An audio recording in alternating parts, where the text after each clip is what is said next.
In another sitting of the Security Council of Armenia, acting Prime Minister Nikol Pashinyan referred to the steps the government is taking to resolve the crisis in Syunik. Pashinyan stipulated that since May 14th, some of the Azerbaijani servicemen that had crossed the state border into Syunik had left the territory of Armenia thereafter. He added, however, that no major changes have taken place in military and political terms. Some groups have left, but the situation has not changed since then. According to the PM, Armenia is intensifying procedures in connection with Russia and the Collective Security Treaty Organization, a Russian-led military bloc. Pashinyan stated that negotiations will recommence on May 19th. In terms of reports that Azerbaijan's incursion is being done in order to pressure Armenia to move forward with the Mehri Corridor project, which will provide Azerbaijan with a land corridor between Nakhichevan and Karabakh, Pashinyan stated that the corridor issue is not on the agenda, and that certain political circles, both in Armenia and Azerbaijan, are using this issue for propaganda purposes.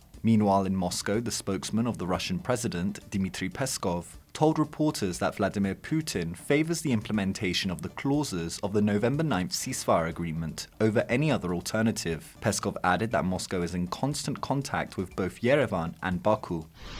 The Armenian Health Ministry has reported that the second batch of AstraZeneca vaccines, numbering 50,000 doses, have been imported into Armenia. Prior to this, 24,000 doses of AstraZeneca vaccines had been imported into Armenia. Later, Sputnik V imported 2 batches, numbering a total of 29,000 doses. And on May 1st, China donated 100,000 doses of the CoronaVac vaccine.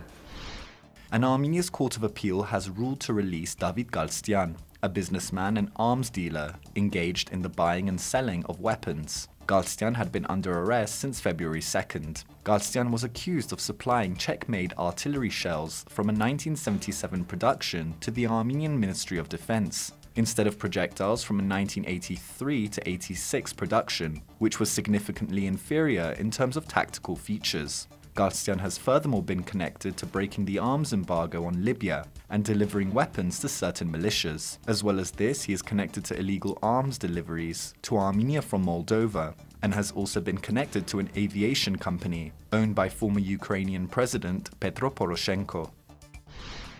And in our studio, American war correspondent Chuck Holton spoke to ＳiViLNeթ about his time in Nagorno-Karabakh during the war. Chuck explains what was particular about this conflict, the human stories, and how he perceived his level of journalistic freedom. In the latest edition of Insights with Eric Hakopian, hear a rundown of the developing situation in Armenia's Syunik region. Eric gives his take on what led to this current crisis and what needs to be done to prevent similar incidents.